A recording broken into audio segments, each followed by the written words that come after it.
Hello बच्चों, तो कल हमने पढ़ा था कोशिका की आकृति के बारे में और कोशिका का समग्र अवलोकन के बारे में। आज हम स्टार्ट करेंगे कोशिका के आकार के बारे में। कोशिका का आकार कितना होता है, सबसे लंबी कोशिका कौन सी होती है, सबसे बड़ी कोशिका कौन सी होती है, सबसे छोटी कोशिका कौन सी होती है। तो सबसे पहले मैं आपको बताऊंगा कोशिका के आकार के बारे में कि माइक्रोप्लाज्मा का आकार कितना होता है और जीवाणु को बैक्टीरिया का आकार कितना होता है, आरबीसी का व्यास कितना होता है, पारिवारिक जीवाणु का आकार कितना होता है, विषाणु का आकार कितना होता है, पीपीएल और पीरोनियमोनिया समजीवी का आकार कितना होता है और प्रोकैरियोटिक कोशिका का आकार कितना होता है। तो सबसे पहले हम बात करेंगे माइक्रोप्लाज्मा। तो माइक्रोप्लाज्मा का आकार होता है 0.3 माइक्रोमीटर। कितना होता है? 0.3 माइक्रोमीटर। उसके बाद आता है जीवाणु यानी बैक्टीरिया। तो बैक्टीरिया का आकार होता है 3 से लेकर 5 माइक्रोमीटर के बीच। कितना होता है? 3 से लेकर 5 माइक्रोमीटर के बीच। उसके बाद आता है आरबीसी, लाल रुधिर कोशिका है। तो इसका आकार इसका व्यास कितना होता है? 7.0 माइक्रोमीटर। आरबीसी का व्यास कितना होता है? 7.0 माइक्रोमीटर। उसके बाद आता है पाइरुविक जीवाणु। तो पाइरुविक जीवाणु का आकार होता है 1 से लेकर 2 माइक्रोमीटर के बीच। कितना होता है? 1 से लेकर 2 माइक्रोमीटर के बीच। उसके बाद हम बात करेंगे कि पीपीएलओ का आकार कितना होता है? 0.1 माइक्रोमीटर। कितना होता है? 0.1 माइक्रोमीटर। तो पीपीएलओ का पूरा नाम होता है पीरोनिमोनिया समजीव। क्या होता है? पीरोनिमोनिया समजीव। इसका आकार होता है 0.1 माइक्रोमीटर। कितना होता है? 0.1 माइक्रोमीटर। उसके बाद आता है विषाणु। तो विषाणु का आकार होता है 0.02 से लेकर 0.2 माइक्रोमीटर के बीच। कितना होता है? 0.02 से लेकर 0.2 माइक्रोमीटर के बीच। उसके बाद आता है प्रोकैरियोटिक कोशिका। तो प्रोकैरियोटिक कोशिका का आकार होता है 10 से लेकर 20 माइक्रोमीटर के बीच। तो सबसे पहले हम स्टार्ट करेंगे कोशिका के आकार के बारे में और मैं आपको बताऊंगा कि कोशिका के आकार के बारे में। कोशिका का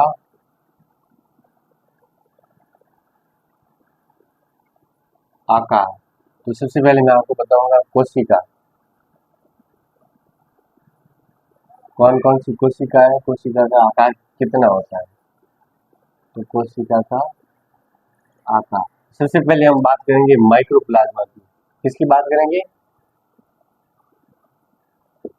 माइक्रोप्लाज्मा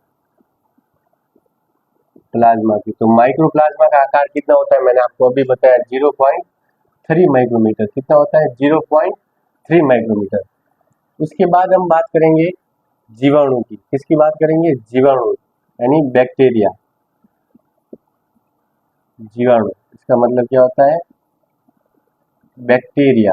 तो बैक्टीरिया का व्यास कितना होता है मैंने आपको अभी बताया, 3 से लेकर 5 माइक्रोमीटर के बीच। कितना होता है? 3 से लेकर 5 माइक्रोमीटर के बीच। कितना होता है? 3 से 5 माइक्रोमीटर के बीच। उसके बाद आता है आरबीसी। आरबीसी का मतलब मैंने आपको भी बताया लाल रुधिर कोशिका है। इसका व्यास होता है 7.0 माइक्रोमीटर। कितना होता है? 7.0 माइक्रोमीटर। तो आरबीसी का व्यास कितना होता है? आरबीसी का व्यास 7.0 माइक्रोमीटर। उसके बाद आता है पाइरुविक जीवाणु। क्या आता है? पाइरुविक जीवाणु। पाइरुविक जीवाणु। तो पाइरुविक जीवाणु का आकार कितना होता है मैंने आपको भी बताया, 1 से लेकर 2 माइक्रोमीटर के बीच। कितना होता है? 1 से लेकर 2 माइक्रोमीटर के बीच। 1 से 2 माइक्रोमीटर के बीच। उसके बाद हम बात करेंगे पीपीएलओ, पीरोनिमोनिया समजीव। इसकी बात करेंगे पीपीएलओ। पीपीएलओ का मतलब पूरा नाम होता है पीरोनिमोनिया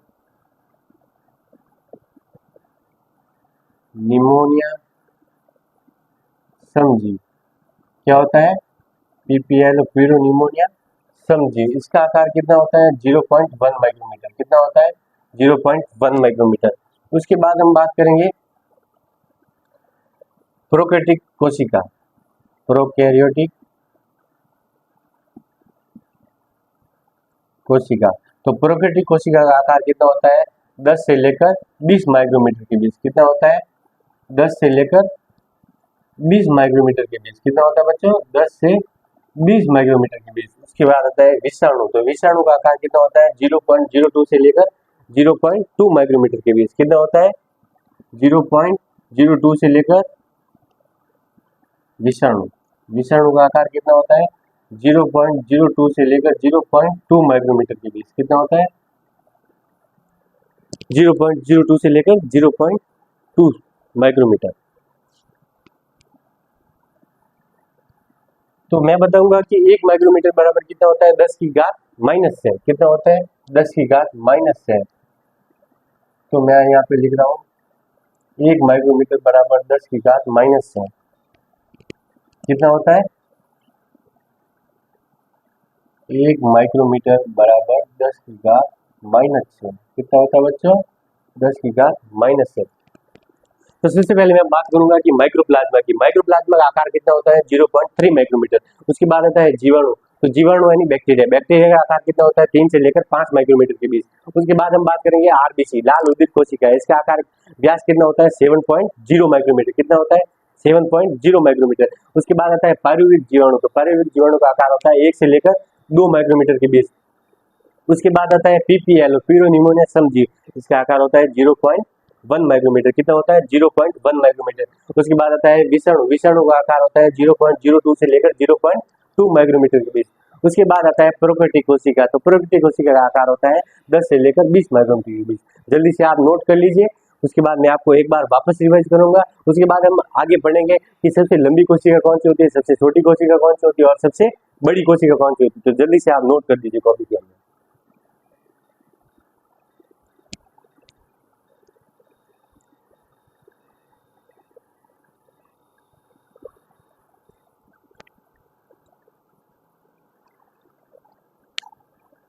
नोट कर लिया बच्चों, जल्दी कर दो फटाफट।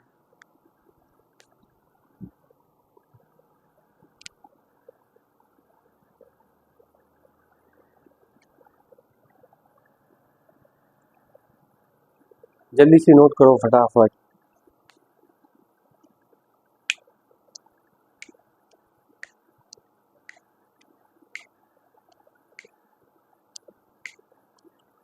नोट कर लिया बच्चों, आगे बढ़े। कर लिया नोट, मिटा दो।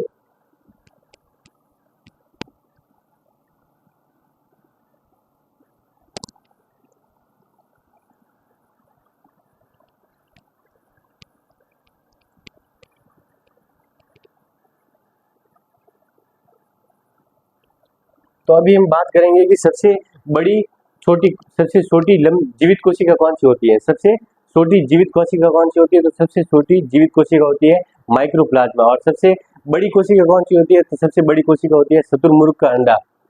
और सबसे लंबी कोशिका कौन सी होती है, तो सबसे लंबी कोशिका होती है तंत्रिका कोशिका। कौन सी होती है, तंत्रिका कोशिका। तो सबसे पहले हम बात करेंगे कि सबसे छोटी जीवित कोशिका कौन सी होती है। सबसे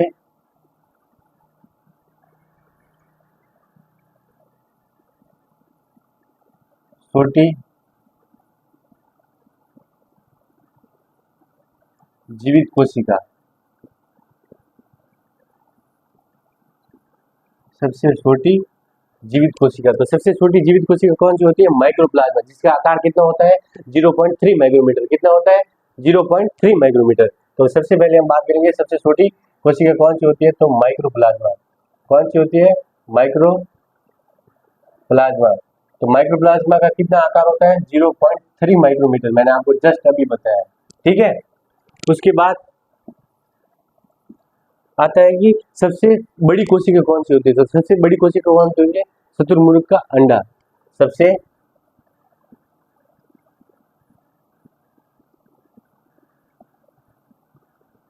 बड़ी कोशिका, तो सबसे बड़ी कोशिका होती है शुतुरमुर्ग का अंडा।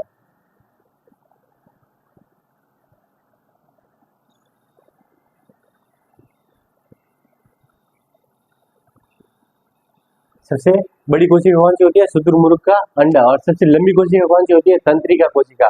कौन सी होती है, तंत्रिका कोशिका।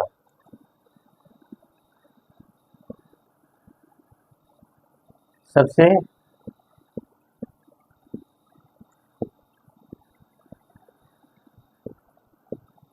लंबी कोशिका, तो सबसे लंबी कोशिका कौन सी होती है, तंत्रिका कोशिका। कौन सी होती है, तंत्रिका कोशिका। स्टार पॉइंट लगा के आप जल्दी से नोट कर लो, फिर हम आगे बढ़ेंगे प्रोकैरियोटिक कोशिका और यूकेरियोटिक कोशिका के बारे में, ठीक है।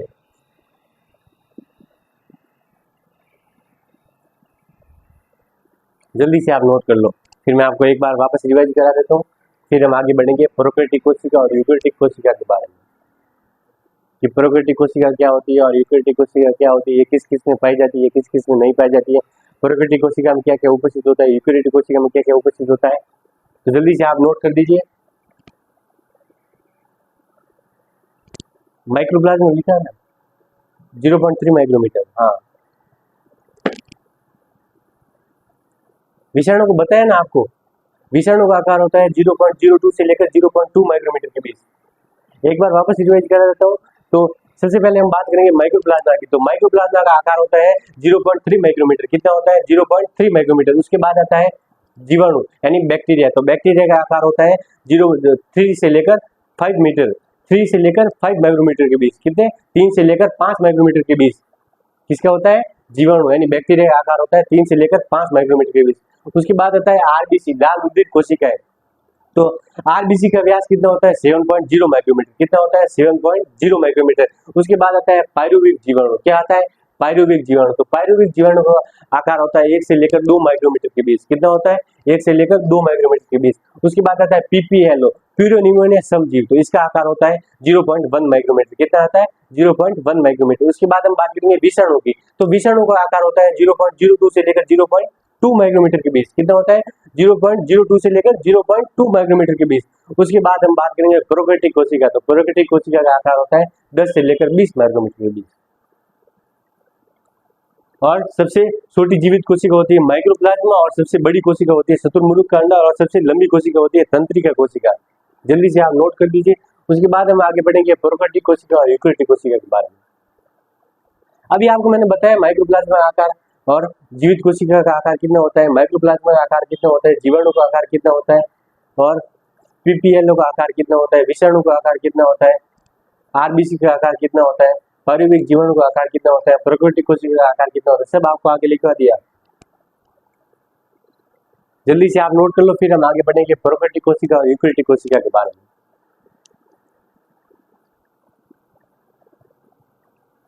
तो माइक्रोप्लाज्मा का आकार होता है 0.3 माइक्रोमीटर। कितना होता है? 0.3 माइक्रोमीटर।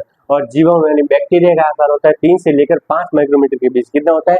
3 से 5 माइक्रोमीटर के बीच। उसके बाद आता है पायरुविक जीवाणु। तो पायरुविक जीवाणु का आकार होता है 1 से लेकर 2 माइक्रोमीटर के बीच। कितना होता है? 1 से लेकर 2 माइक्रोमीटर के बीच। उसके बाद हम बात करेंगे आरबीसी की। तो आरबीसी का व्यास होता है 7.0 माइक्रोमीटर। कितना होता है? 7.0 माइक्रोमीटर। उसके बाद बात करेंगे पीपीएलओ, प्यूरोनिमोनिया समजीव। इसका आकार होता है 0.1 माइक्रोमीटर। कितना होता है?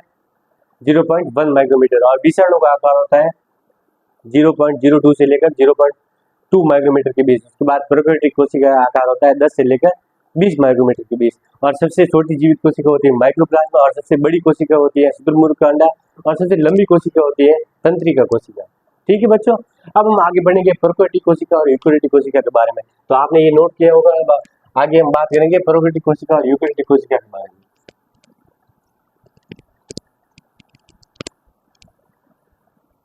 कि प्रोकैरियोटिक कोशिका किस में पाई जाती है और यूकैरियोटिक कोशिका किस में पाई जाती है, इसमें क्या क्या होता है, क्या क्या नहीं होता है।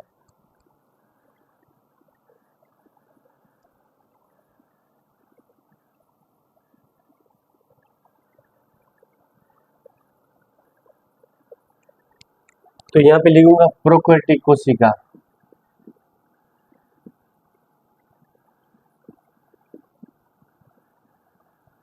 प्रोकैरियोटिक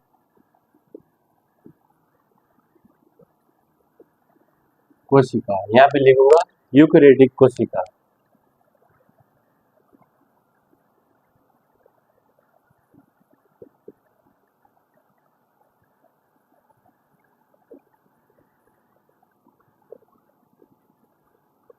तो मैं आपको बताऊंगा कि प्रोकैरियोटिक कोशिका किसमें पाई जाती है, यूकैरियोटिक कोशिका में क्या क्या नहीं पाया जाता है, और प्रोकैरियोटिक कोशिका में क्या क्या नहीं पाया जाता है। तो सबसे पहले हम बात करेंगे प्रोकैरियोटिक कोशिका की। तो प्रोकैरियोटिक कोशिका के अंदर क्या होता है? झिल्ली अपन केंद्रक उपस्थित नहीं होता है, इसके बजाय केंद्र काप पाया जाता है। क्या पाया है? केंद्र काप पाया जाता है। और यूकैरियोटिक कोशिका के अंदर क्या होता है? यूकैरियोटिक कोशिका के अंदर झिल्लियाबंद केंद्रक पाया जाता है। क्या पाया जाता है? झिल्लियाबंद केंद्रक उपस्थित होता है, और इसमें झिल्लियाबंद केंद्रक अनुपस्थित होता है, इसके बजाय केंद्र काप पाया जाता है। क्या पाया जाता है? केंद्र काप। और इसमें नग्न आनुवांशिक पदार्थ उपस्थित होते हैं। इसमें आवृत यानी ढका हुआ गुणसूत्रों के रूप में आनुवांशिक पदार्थ उपस्थित होते हैं। और इसके अंदर ये एक आवरण पद्धति होती है, ये दो आवरण पद्धति होती है। क्या होती है? ये एक आवरण पद्धति होती है और ये दो आवरण पद्धति होती है। इसमें कंपार्टमेंटलाइजेशन, इसका मतलब होता है कक्ष युग, ये कक्ष युग नहीं होते हैं और यूकेरियोटिक कोशिका कक्ष युग होती है।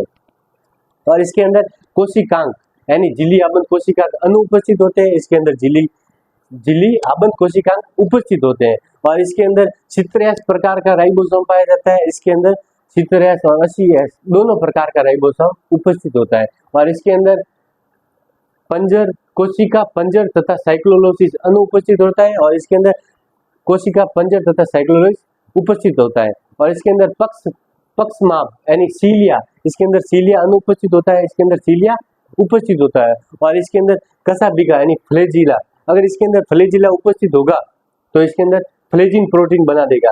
क्या होगा? अगर फ्लैजिला उपस्थित देखने को मिलेगा, उपस्थित होगा तो फ्लोजिन प्रोटीन का निर्माण होगा। और इसके अंदर अगर फ्लैजिला उपस्थित होगा तो ट्यूबिन प्रोटीन का निर्माण होगा। किसका होगा? ट्यूबिन प्रोटीन का निर्माण होगा। और इसके अंदर एक प्रकार का डीएनए पॉलीमरेज पाया जाता है। कितने प्रकार का? एक प्रकार का आरएनए पॉलीमरेज पाया जाता है। और इसके अंदर 3 प्रकार का आरएनए पॉलीमरेज पाया जाता है। इसके अंदर 3 प्रकार का डीएनए पॉलीमरेज पाया जाएगा। इसके अंदर 5 प्रकार का डीएनए पॉलीमरेज पाया जाएगा। इसके अंदर एक प्रतिकृति स्थल पाया जाता है। इसके अंदर बहुत सारे प्रतिकृति स्थल पाए जाते हैं। और इस यूकेरियोटिक प्रोकैरियोटिक कोशिका के अंदर प्रतिकृति अनुलेखन एवं अनुवाद जीवधर्य के अंदर उपस्थित होते हैं। और यूकेरियोटिक कोशिका के अंदर प्रतिकृतिकरण तथा अनुलेखन तथा अनुवाद, प्रतिकृतिकरण एवं अनुलेखन तो केंद्रक द्रव्य में मिलेंगे और अनुवाद है वो आपको देखने को मिलेगा जीव द्रव्य के अंदर।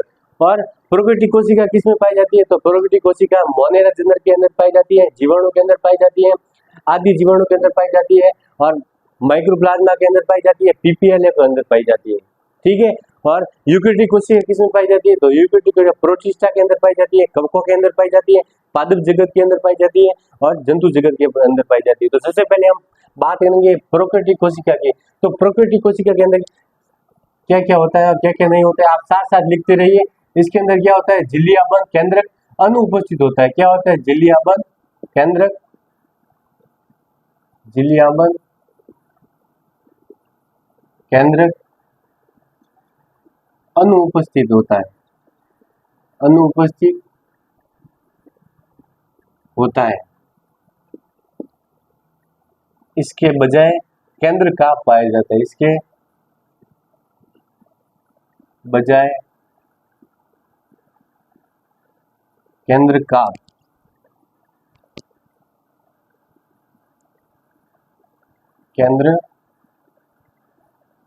पाया जाता है। क्या पाया जाता है? केंद्र का पाया जाता है। और इसमें क्या होता है? झिल्ली आबंध केंद्रक उपस्थित होगा। क्या होगा? झिल्ली आबंध केंद्रक उपस्थित होगा।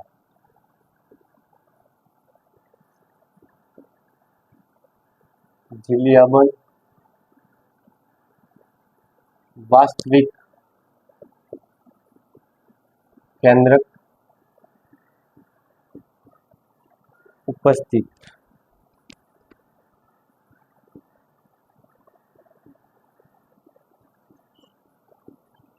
होता है।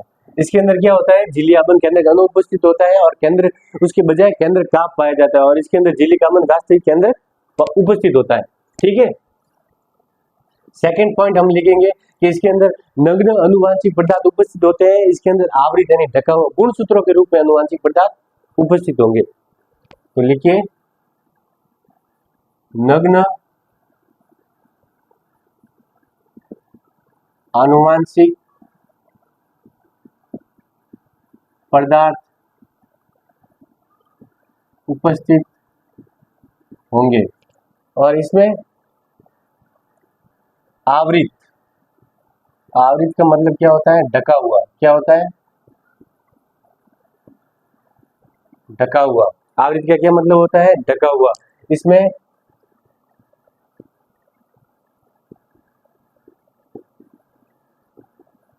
आनुवांशिक पदार्थ गुणसूत्रों के रूप में उपस्थित होते हैं।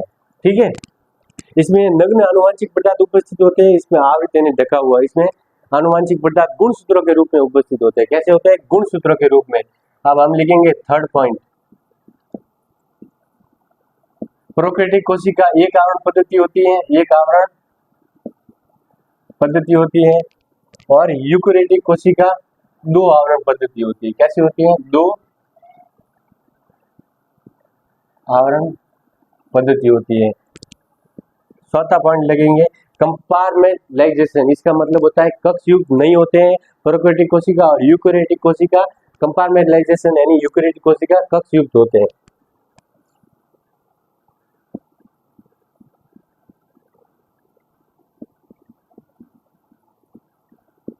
कंपार्टमेंटलाइजेशन यानी इसका मतलब होता है कक्ष युक्त, कक्ष युक्त नहीं होते हैं। प्रोकैरियोटिक कोशिका कंपार्टमेंटलाइजेशन यानी कक्ष युक्त नहीं होते हैं, और यूकेरियोटिक कोशिका में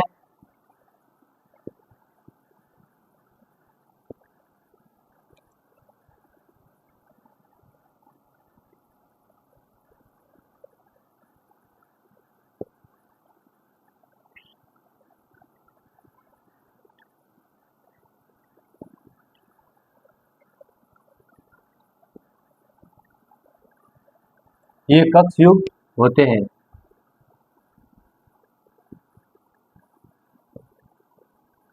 कक्ष युक्त होते हैं। ठीक है, कंपार्टमेंटलाइजेशन। तो सबसे पहले हम बात करेंगे प्रोकैरियोटिक कोशिका की। तो प्रोकैरियोटिक कोशिका के अंदर झिल्लियाबंद केंद्र का अनुपस्थित होगा, इसके बजाय केंद्र काप पाया जाएगा। ठीक है, नग्न आनुवांशिक पदार्थ उपस्थित होते हैं, नग्न आनुवांशिक पदार्थ उपस्थित होंगे। ये एक आवरण पद्धति होती है। कैसी होती है? एक आवरण पद्धति होती है। कंपार्टमेंटलाइजेशन यानी एक कक्ष युक्त नहीं होते हैं। कैसे नहीं होते हैं? कक्ष युक्त। कंपार्टमेंटलाइजेशन का मतलब होता है कक्ष युक्त, ये कक्ष युक्त नहीं होते हैं। और इसके यूकेरियोटिक कोशिका, तो यूकेरियोटिक कोशिका के अंदर आपको झिल्लियाबंद वास्तविक केंद्र उपस्थित देखने को मिलेगा, आवृत यानी ढका हुआ। इसमें आनुवंशिक पदार्थ गुणसूत्रों के रूप में देख उपस्थित मिलेंगे। ये द्विआवरण यानी दो आवरण पद्धति होती है। इसमें कंपार्टमेंटलाइजेशन कक्ष युक्त होते हैं। कैसे होते हैं? कक्ष युक्त, और ये कक्ष युक्त नहीं होते हैं। कंपार्टमेंटलाइजेशन इसका मतलब होता है कक्ष युक्त। ठीक है, अब हम आगे बढ़ेंगे। जल्दी से ये आप कॉपी कर दीजिए, फिर हम आगे और पढ़ेंगे प्रोकैरियोटिक कोशिका और यूकेरियोटिक कोशिका के बारे में, और आगे पढ़ेंगे डिटेल के अंदर। जल्दी से आप ये कॉपी कर दीजिए।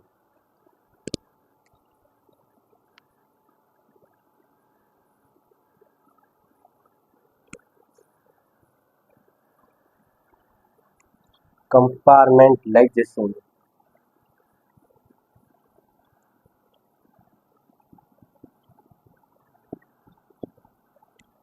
ठीक है। कंपार्टमेंटलाइजेशन का मतलब होता है कक्ष युक्त। तो यूकेरियोटिक कोशिका कक्ष युक्त होते हैं और प्रोकैरियोटिक कोशिका कक्ष युक्त नहीं होते हैं। जल्दी से आप कॉपी कर दीजिए, फिर हम आगे और पढ़ेंगे प्रोकैरियोटिक कोशिका और यूकेरियोटिक कोशिका के बारे में अंतर। तो जल्दी से आप ये तो कॉपी किया ही होगा। कर दिया बच्चों? मिटा दूं? हाँ, तो जल्दी से ये कर दो, तब तक मैं आपको ये बता देता हूँ। प्रोकैरियोटिक कोशिका के अंदर क्या होता है? झिल्लियाबंद कोशिकांग अनुपस्थित होते हैं। कैसे होते हैं? झिल्लियाबंद कोशिकांग अनुपस्थित होते हैं। और यूकेरियोटिक कोशिका के अंदर झिल्लियाबंद कोशिकांग उपस्थित होते हैं। क्या होता है? 4। तो 5 नंबर पे लिखेंगे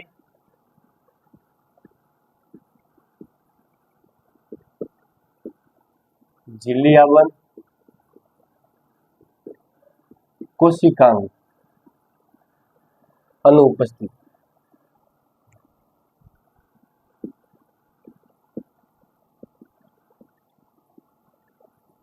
झिल्लियाबंद कोशिकांग अनुपस्थित होते हैं और यूकेरियोटिक कोशिका के अंदर झिल्लियाबंद कोशिकांग उपस्थित होते हैं।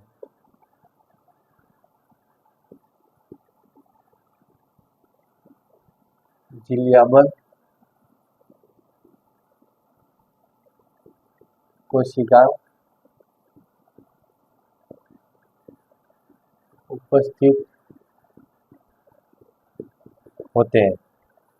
झिल्लियाबंद कोशिकांग इसके अंदर अनुपस्थित होंगे, इसके अंदर झिल्लियाबंद कोशिकांग उपस्थित होंगे। इसके अंदर कोशिका पंजर तथा साइटोसिस अनुपस्थित रहेगा और इसके अंदर कोशिका पंजर तथा साइक्लोसिस उपस्थित होगा।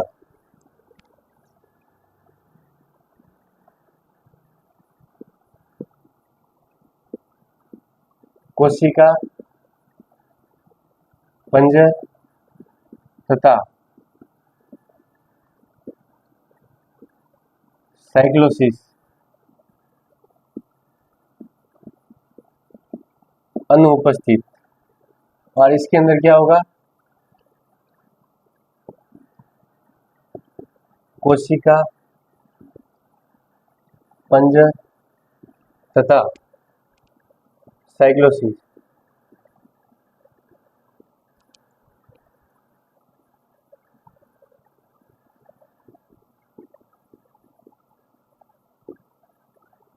साइक्लोसिस उपस्थित होगा।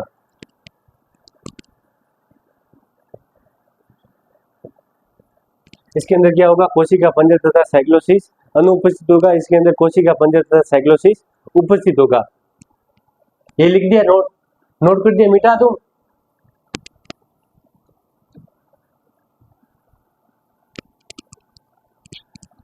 प्रोकैरियोटिक कोशिका के अंदर क्या होता है, प्रोकैरियोटिक कोशिका के अंदर 70S प्रकार का राइबोसोम पाया जाता है और यूकैरियोटिक कोशिका के अंदर 70S तथा 80S दोनों प्रकार का राइबोसोम पाया जाता है।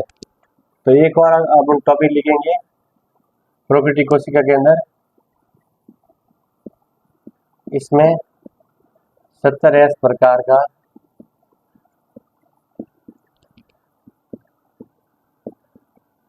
राइबोसोम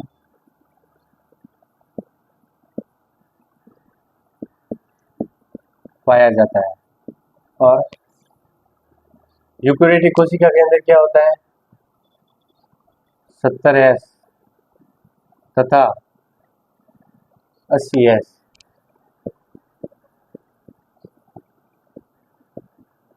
दोनों प्रकार का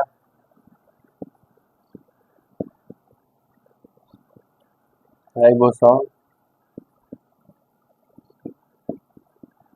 पाया जाता है। इसमें 70S प्रकार का राइबोसोम पाया जाएगा, इसमें 70S और 80S दोनों प्रकार का राइबोसोम पाया जाएगा। अब एक नेक्स्ट और टॉपिक लेंगे पक्षमाप यानी सीलिया। इसके अंदर सीलिया आपको अनुपस्थित मिलेगा, इसके अंदर सीलिया उपस्थित मिलेगा।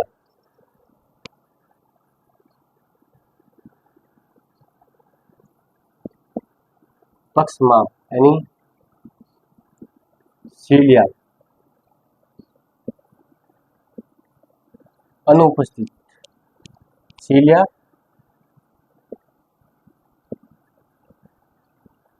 अनुपस्थित और इसके अंदर पक्षमाप यानी सीलिया उपस्थित मिलेगा।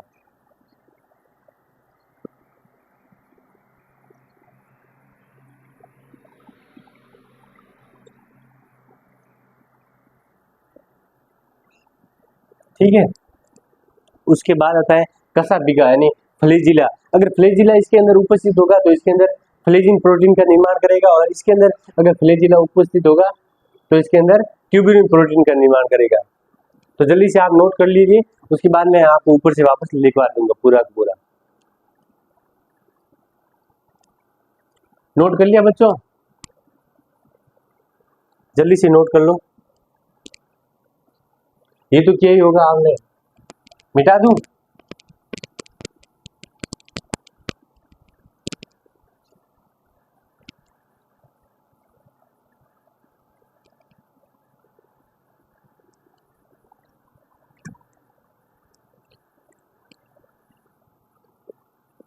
तो सबसे पहले इसके आपको ये पक्षमाप यानी सीलिया इसके अंदर अनुपस्थित देखने को मिलेगा और पक्षमाप यानी सीलिया इसके अंदर उपस्थित होगा।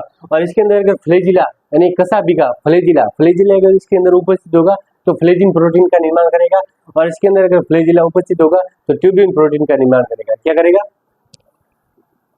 कसाबिका इंग्लिश में क्या कहते हैं?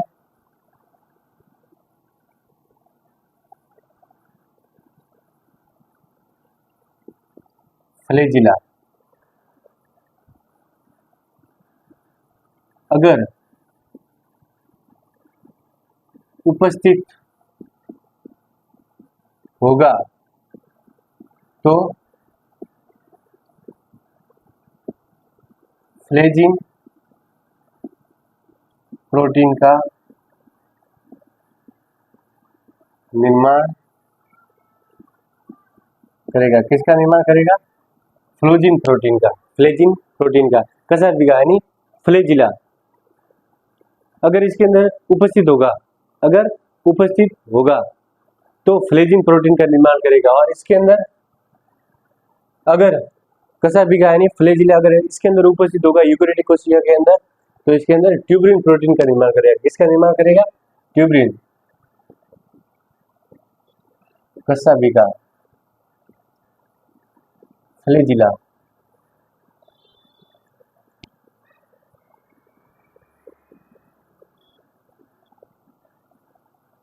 अगर उपस्थित होगा तो ट्यूबरिन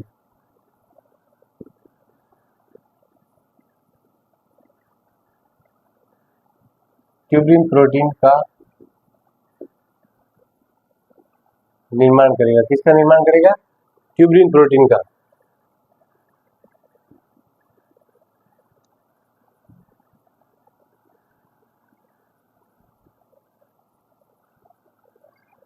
ट्यूबरिन प्रोटीन का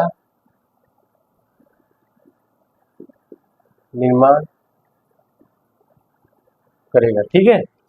कसा बिगानी फ्लैजिला अगर उपस्थित होगा तो फ्लेजिन प्रोटीन का निर्माण करेगा प्रोकैरियोटिक कोशिका के अंदर, और यूकेरियोटिक कोशिका के अंदर कसा बिगा अगर उपस्थित होगा तो ट्यूबरिन प्रोटीन का निर्माण करेगा। किसका निर्माण करेगा? ट्यूबरिन। लिख दिया? मिटा दूं?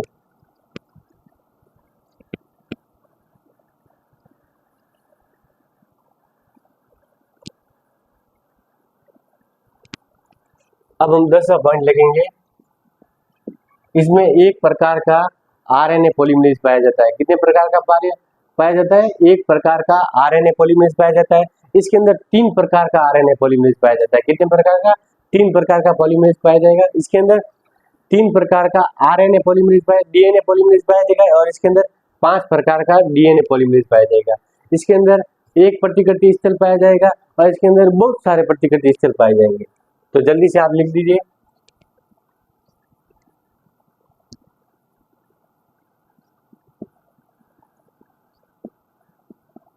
एक प्रकार का आरएनए पॉलीमरेज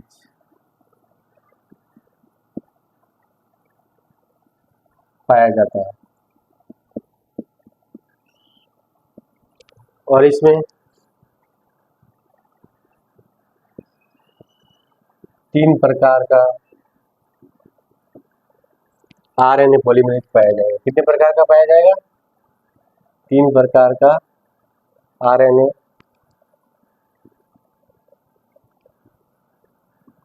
पॉलीमरेज पाया जाएगा। इसमें एक प्रकार का आरएनए पॉलीमरेज पाया जाता है, इसमें 3 प्रकार का आरएनए पॉलीमरेज पाया जाता है। इसके अंदर क्या होता है? 3 प्रकार का डीएनए पॉलीमरेज पाया जाता है। कितने प्रकार का? 3 प्रकार का डीएनए पॉलीमरेज पाया जाएगा।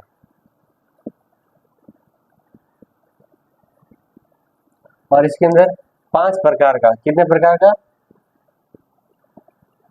5 प्रकार का डीएनए पॉलीमरेज।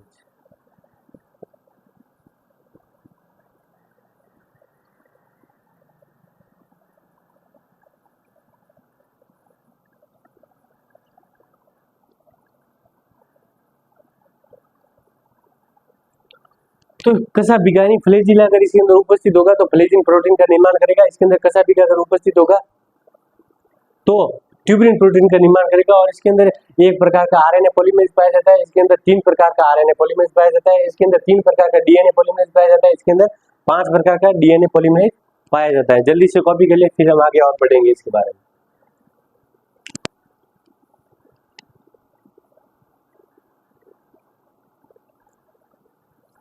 नोट कर लिया, मिटा दो, साथ साथ जल्दी जल्दी नोट करते जाओ आप।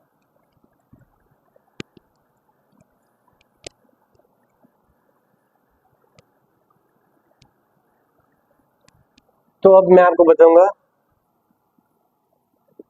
कि इसके अंदर क्या होता है और इसके अंदर और क्या होता है। तो 12 पॉइंट हम लिखेंगे। इसके अंदर एक प्रतिकृति स्थल पाया जाता है। कितना पाया जाता है? एक प्रतिकृति स्थल पाया जाता है। इसमें बहुत सारे प्रतिकृति पाए जाते हैं, बहुत सारे प्रतिकृति स्थल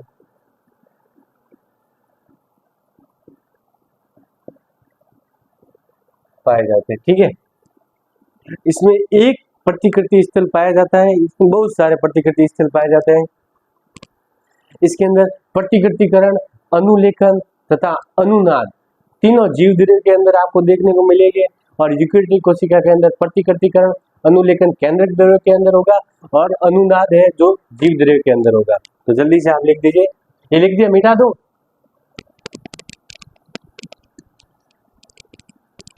जल्दी लिखते रहो साथ साथ।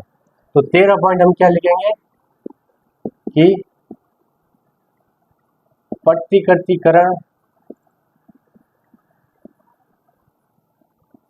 अनुलेखन एवं अनुनाद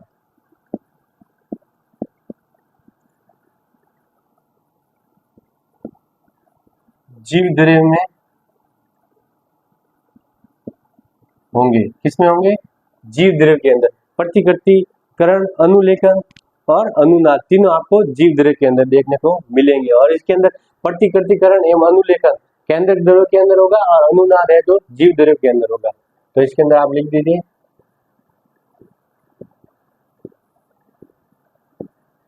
प्रतिकृतिकरण,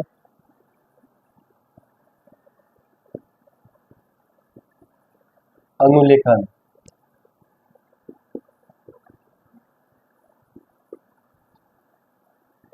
केंद्रक द्रव्य में होंगे एवं अनुनाद जीव द्रव्य में होगा। इसमें प्रतिकृतिकरण, अनुलेखन एवं अनुनाद तीनों जीव द्रव्य के अंदर होंगे और इसमें प्रतिकृतिकरण, अनुलेखन केंद्रक द्रव्य के अंदर होंगे एवं अनुनाद है जो जीव द्रव्य के अंदर होगा।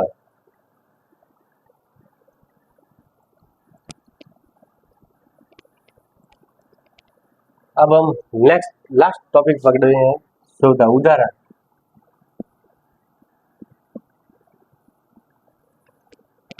क्या पढ़ रहे हैं?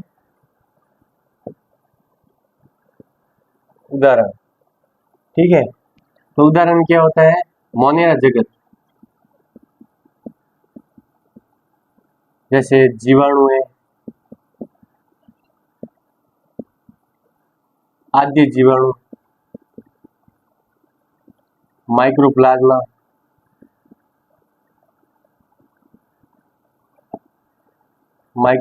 है, पीपीएलओ। ठीक है, और यूकेरियोटिक कोशिका आपको किसमें देखने मिलेंगे? प्रोटिस्टा में, ठीक है, कवक में, जंतु जगत में और पादप जगत में। प्रोटिस्टा जगत में, कवक जगत में और जंतु जगत में और पादप जगत में। और ये मोनेरा जगत के जीवाणु, आदि जीवाणु, माइक्रोप्लाज्मा और पीपीएलओ, प्यूरोनिमोनिया समझी, पीपीएलओ का मतलब होता है। तो ये प्रोकैरियोटिक कोशिका आपको इसमें देखने को मिलेंगे, और यूकेरियोटिक कोशिका प्रोटिस्टा, कवक, जंतु और पादप जगत में आपको देखने को मिलेंगे। अब हम आगे बढ़ेंगे प्रोकैरियोटिक कोशिका के बारे में, तो जल्दी से आप ये नोट कर लीजिए। उसके बाद हम नेक्स्ट टॉपिक पढ़ेंगे प्रोकैरियोटिक कोशिका के बारे में। इसके बारे में प्रोकैरियोटिक कोशिका के बारे में, प्रोकैरियोटिक कोशिका क्या होती है, पूरा आपको डिटेल के अंदर पूरा समझाऊंगा मैं। तो जल्दी से आप नोट कर लीजिए। उसके बाद आगे बढ़ेंगे प्रोकैरियोटिक कोशिका के बारे में।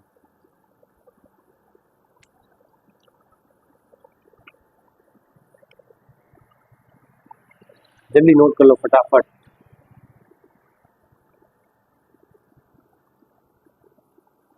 नोट कर लिया बच्चों? मिटा दूं?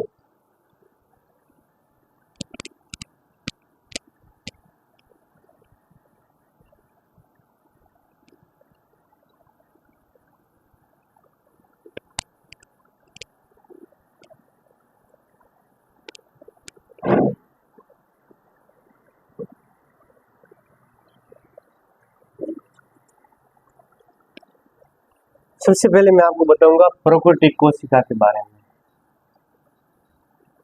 प्रोकैरियोटिक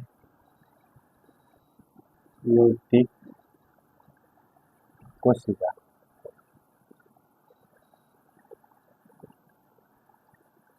तो प्रोकैरियोटिक कोशिका के बाहर जो पूरा आवरण होता है, जो कि ग्लाइकोकैलिक्स का बना होता है। किसका बना होता है? ग्लाइकोकैलिक्स का। और जो बाहरी भित्ति होती है उसे क्या कहते हैं? कोशिका भित्ति। और जो आंतरिक भित्ति होती है उसे क्या कहते हैं? कोशिका झिल्ली। तो मैं आपको पूरा चित्र द्वारा समझा देता हूँ।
ये जो आवरण भरा है ये क्या है?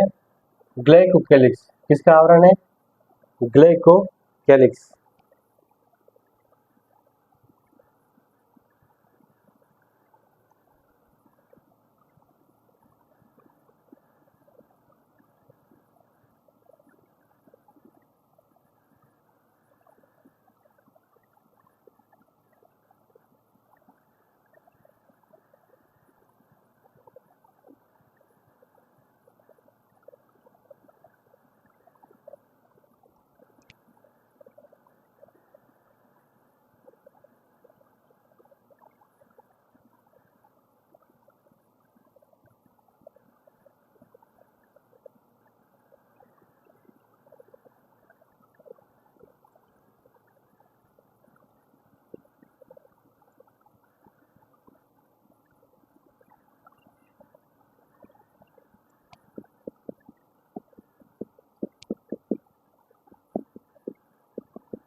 ठीक है।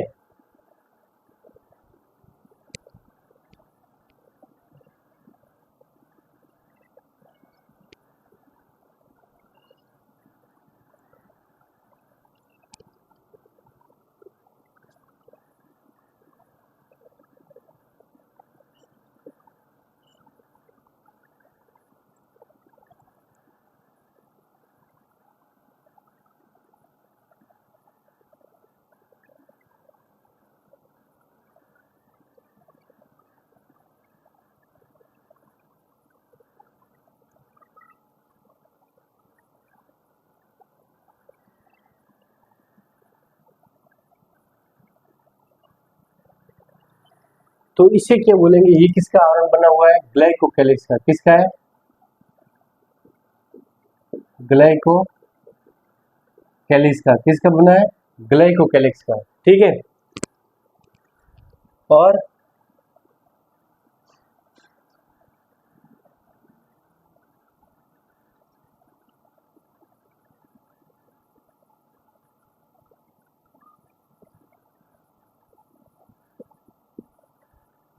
ये क्या है, आरएनए। क्या है, आरएनए। और ये भरा हुआ है जीव द्रव्य। क्या है, जीव द्रव्य। और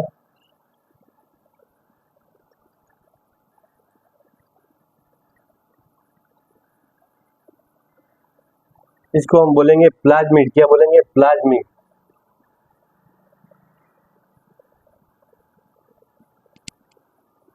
इसको बोलेंगे केंद्रकाप। क्या बोलेंगे, केंद्रकाप।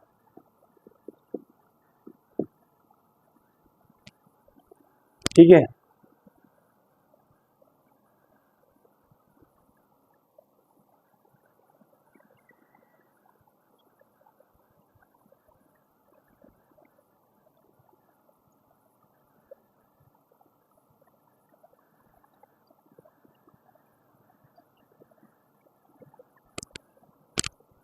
और इसको बोलेंगे मिसोसोम। क्या बोलेंगे,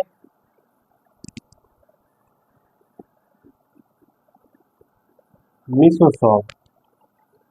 इसको बोलेंगे क्रोमेटाफोर। क्या बोलेंगे, क्रोमेटाफोर।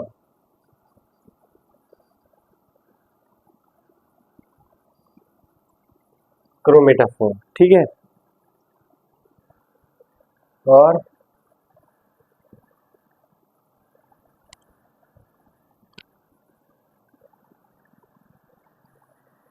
इसको बोलेंगे राइबोसोम। क्या बोलेंगे, राइबोसोम।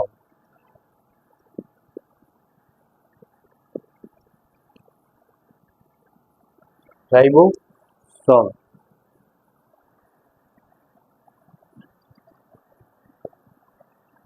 और इसको कहेंगे गैस रिक्तिका। क्या कहेंगे, गैस रिक्तिका। ठीक है, और इसको बोलेंगे कशापिका।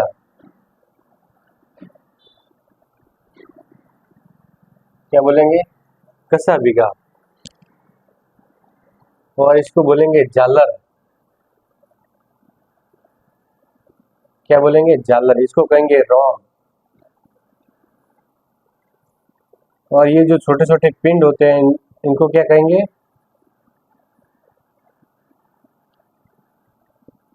अंतःविष्टकाय। क्या कहेंगे, अंतःविष्टकाय।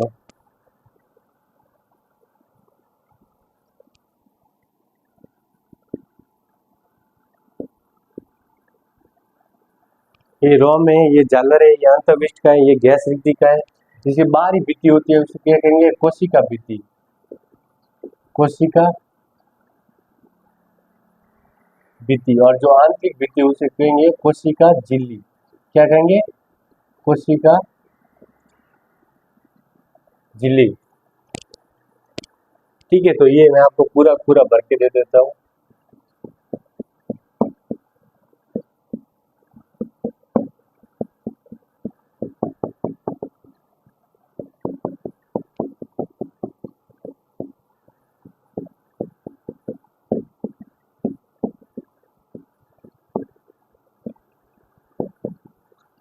हाँ देखिए, इसको बोलेंगे मिसोसोम। ये जो आवरण बना हुआ है उसको ग्लाइकोकैलिक्स का आवरण बना हुआ है। ये बाहरी भित्ति है उसे कोशिका झिल्ली कहेंगे, कोशिका भित्ति कहेंगे। जो आंतरिक भित्ति है उसे कोशिका झिल्ली कहेंगे।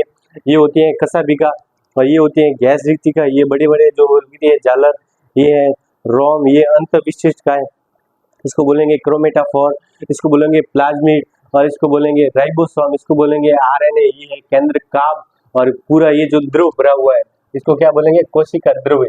क्या बोलेंगे, कोशिका द्रव्य। ये जो पूरा अंदर भरा हुआ है ना इसको बोलेंगे कोशिका द्रव्य। तो जल्दी से आप नोट कर दीजिए, उसके बाद आज तक यही पढ़ेंगे। थैंक यू बच्चों। कल हम नेक्स्ट लेक्चर में पढ़ेंगे प्रोकैरियोटिक कोशिका और कोशिका झिल्ली और कोशिका भित्ति के बारे में। तो आज मैंने आपको पढ़ाया कोशिका के आकार के बारे में और कोशिका प्रोकैरियोटिक कोशिका और यूकेरियोटिक कोशिका। कोशिका सबसे बड़ी कोशिका कौन सी होती है, सबसे छोटी कोशिका कौन सी होती है, सबसे लंबी कोशिका कौन सी होती है। तो आपको लगता होगा, आपको समझ में आया होगा। और नेक्स्ट लेक्चर में हम पढ़ेंगे प्रोकैरियोटिक कोशिका के बारे में और कोशिका झिल्ली और कोशिका भित्ति के बारे में। तो देख लीजिए, आप जल्दी से नोट कर दीजिए, फिर मैं आपको एक बार वापस रिवाइज करा देता हूँ कि आज अपने क्या क्या पढ़ा और क्या क्या नहीं पढ़ा। मुझे लगता होगा आपको समझ में आया ही होगा, थोड़ा बहुत तो समझ में आया होगा, फिर भी मैं आपको एक बार वापस पूरा रिवाइज करा देता हूँ।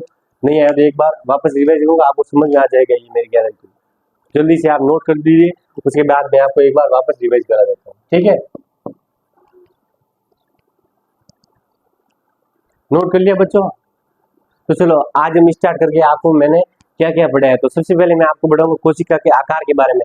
तो सबसे पहले हमने आज आपको पढ़ा है कोशिका के आकार के बारे में। तो कोशिका का आकार कितना होता है, तो सबसे पहले हम बात करेंगे माइक्रोप्लाज्मा की। तो माइक्रोप्लाज्मा का आकार होता है 0.3 माइक्रोमीटर। कितना होता है? 0.3 माइक्रोमीटर। उसके बाद होता है जीवाणु यानी बैक्टीरिया। तो बैक्टीरिया का आकार होता है 3 से लेकर 5 माइक्रोमीटर के बीच। कितना होता है? 3 से लेकर 5 माइक्रोमीटर के बीच। उसके बाद आता है आरबीसी। तो आरबीसी का व्यास होता है 7.0 माइक्रोमीटर। कितना होता है? 7.0 माइक्रोमीटर। उसके बाद आता है पायरुविक जीवाणु। तो पायरुविक जीवाणु का आकार होता है 1 से लेकर 2 माइक्रोमीटर के बीच। कितना होता है? 1 से लेकर 2 माइक्रोमीटर के बीच। उसके बाद आता है पीपीएलओ, प्यूरोनिमोनिया समजीव। इसका आकार होता है 0.1 माइक्रोमीटर। कितना होता है? 0.1 माइक्रोमीटर। उसके बाद आता है विषाणु। तो विषाणु का आकार होता है 0.02 से लेकर 0.2 माइक्रोमीटर के बीच। कितना होता है? 0.02 से लेकर 0.2 माइक्रोमीटर के बीच। उसके बाद आता है प्रोकैरियोटिक कोशिका। तो प्रोकैरियोटिक कोशिका का आकार होता है 10 से लेकर 20 माइक्रोमीटर के बीच। कितना होता है? 10 से लेकर 20 माइक्रोमीटर के बीच। उसके बाद मैंने बताया कि सबसे छोटी जीवित कोशिका कौन सी है। तो सबसे छोटी जीवित कोशिका होती है माइक्रोप्लाज्मा। और सबसे बड़ी कोशिका कौन सी होती है? तो सबसे बड़ी कोशिका होती है शुतुरमुर्ग का अंडा। और सबसे लंबी कोशिका की बात करें तो सबसे लंबी कोशिका होती है तंत्रिका कोशिका। कौन सी होती है? तंत्रिका कोशिका। उसके बाद मैंने आपको पढ़ाया प्रोकैरियोटिक कोशिका और यूकेरियोटिक कोशिका के बारे में। तो प्रोकैरियोटिक कोशिका के अंदर क्या होता है? इसके अंदर केंद्रक नहीं पाया जाता है, इसके केंद्र के बजाय केंद्रकाप पाया जाता है। और इसके अंदर केंद्र पाया जाता है। और इसके अंदर नग्न अनुवांशिक पदार्थ उपस्थित मिलेंगे। और इसके अंदर आवृत यानी ढका हुआ गुणसूत्रों के रूप में अनुवांशिक पदार्थ उपस्थित मिलेंगे। और इसके अंदर ये प्रोकैरियोटिक कोशिका एक आवरण पद्धति होती है और यूकेरियोटिक कोशिका 2 आवरण पद्धति होती है। इसके अंदर कंपार्टमेंटलाइजेशन, इसके अंदर कक्षयुग नहीं होते हैं, और कंपार्टमेंटलाइजेशन कक्षयुग यूकेरियोटिक कोशिका होते हैं। और इसके अंदर कोशिका झिल्ली कोशिकांग अनुपस्थित होंगे। और इसके अंदर कोशिका झिल्ली कोशिकांग उपस्थित होंगे। और इसके अंदर क्या होगा? 70S प्रकार के राइबोसोम उपस्थित मिलेंगे। और यूकेरियोटिक कोशिका के अंदर 70S और 80S दोनों प्रकार के राइबोसोम उपस्थित मिलेंगे। और प्रोकैरियोटिक कोशिका के अंदर कोशिका पंजर तथा साइक्लोसिस अनुपस्थित रहेगा। और यूकेरियोटिक कोशिका के अंदर कोशिका पंजर तथा साइक्लोसिस उपस्थित मिलेगा। और प्रोकैरियोटिक कोशिका के अंदर सीलिया पक्षमाप आपको अनुपस्थित मिलेगा। और यूकेरियोटिक कोशिका के अंदर पक्षमाप यानी सीलिया आपको उपस्थित मिलेगा। और प्रोकैरियोटिक कोशिका के अंदर कशाभिका यानी फ्लैजिला। तो अगर फ्लैजिला प्रोकैरियोटिक कोशिका के अंदर उपस्थित होगा तो फ्लोजिन प्रोटीन का निर्माण करेगा। किसका निर्माण करेगा? फ्लैजिन प्रोटीन का। और यूकेरियोटिक के अंदर अगर फ्लैजिला कशाभिका अगर फ्लैजिला उपस्थित आपको होगा तो इसके अंदर ट्यूबुलिन प्रोटीन का निर्माण करेगा। किसका निर्माण करेगा? ट्यूबुलिन प्रोटीन का निर्माण करेगा। उसके बाद बताएंगे कि प्रोकैरियोटिक कोशिका के अंदर एक प्रकार का आरएनए पॉलीमरेज पाया जाता है। कितने प्रकार का पॉलीमरेज पाया जाता है? एक प्रकार का आरएनए पॉलीमरेज पाया जाता है। इसके अंदर यूकेरियोटिक कोशिका के अंदर 3 प्रकार का आरएनए पॉलीमरेज पाया जाता है। कितने प्रकार का? 3 प्रकार का आरएनए पॉलीमरेज पाया जाता है। और प्रोकैरियोटिक कोशिका के अंदर 3 प्रकार का डीएनए पाया जाता है। और यूकेरियोटिक कोशिका के अंदर 5 प्रकार का डीएनए पॉलीमरेज पाया जाता है। कितने प्रकार का डीएनए पॉलीमरेज पाया जाता है? यूकेरियोटिक के अंदर 5 प्रकार का। तो प्रोकैरियोटिक कोशिका के अंदर 3 प्रकार का डीएनए पॉलीमरेज पाया जाएगा और यूकेरियोटिक के अंदर 5 प्रकार का डीएनए पॉलीमरेज पाया जाएगा। और प्रोकैरियोटिक कोशिका के अंदर एक प्रतिकृति स्थल पाए जाएंगे। और यूकेरियोटिक कोशिका के अंदर बहुत सारे प्रतिकृति स्थल देखने को मिलेंगे। और प्रोकैरियोटिक कोशिका के अंदर प्रतिकृतिकरण, अनुलेखन तथा अनुनाद तीनों आपको जीवधरे के अंदर देखने को मिलेंगे। और यूकेरियोटिक कोशिका के अंदर प्रतिकृतिकरण एवं अनुलेखन, ये दोनों आपको केंद्रक द्रव्य के अंदर देखने को मिलेंगे और अनुनाद है जो आपको जीव द्रव्य के अंदर देखने को मिलेगा। अब प्रोकैरियोटिक कोशिका के उदाहरण, तो उदाहरण में आपको जैसे मोनेरा जगत है, जीवाणु है, आदि जीवाणु है, माइक्रोप्लाज्मा है और पीपीएलओ। और यूकेरियोटिक कोशिका के उदाहरण कौन कौन से हैं, तो आपको बताऊंगा प्रोटिस्टा जगत है, कवक जगत है, जंतु जगत है, पादप जगत है आदि। उसके बाद मैंने आपको पढ़ाया प्रोकैरियोटिक कोशिका के बारे में। तो प्रोकैरियोटिक कोशिका में क्या क्या होता है, क्या क्या नहीं होता है। तो प्रोकैरियोटिक कोशिका के जो बाहरी आवरण होता है उसे कहते हैं ग्लाइकोलाइसिस। क्या कहते हैं, ग्लाइकोकैलिक्स। और जो बाहरी भित्ति होती है उसे कोशिका भित्ति कहते हैं, जो आंतरिक भित्ति होते हैं उसे कोशिका झिल्ली कहते हैं। और जो ये बड़ी बड़ी संरचना होती है उसे जालर कहते हैं। और ये गैस रीति का है, ये जो बड़ी एक लंबी सी पूंछ टाइप है उसे कसा भी बोलेंगे, इसे बोलेंगे मीसोसोम। जो संबल कसलम आकृति का होता है उसे मीसोसोम कहते हैं। और जो ये है इसको बोलेंगे क्रोमेटाफोर। ये जो गोली आकृति का होगा उसे प्लाज्मिड बोलेंगे। और ये केंद्रकाप, केंद्रकाप किसे कहेंगे, जिसके अंदर केंद्रक उपस्थित मिलेगा उसके बोलेंगे केंद्रकाप। और जो ये पूरा द्रव्य अंदर भरा हुआ उसको क्या बोलेंगे, जीव द्रव्य। क्या बोलेंगे, जीव द्रव्य। और ये है आपके राइबोसोम। तो ये आपके प्रोकैरियोटिक कोशिका की पूरी संरचना है। तो कल हम पढ़ेंगे नेक्स्ट लेक्चर के अंदर प्रोकैरियोटिक कोशिका और कोशिका झिल्ली और कोशिका भित्ति के बारे में। तो थैंक यू बच्चों, आपको लगता होगा अभी तो आपको पूरा समझ में आया होगा। तो कल हम पढ़ेंगे प्रोकैरियोटिक कोशिका और कोशिका भित्ति और कोशिका झिल्ली के बारे में। तो थैंक यू बच्चों, हम नेक्स्ट लेक्चर में मिलते हैं कल अगले दिन। Thank you.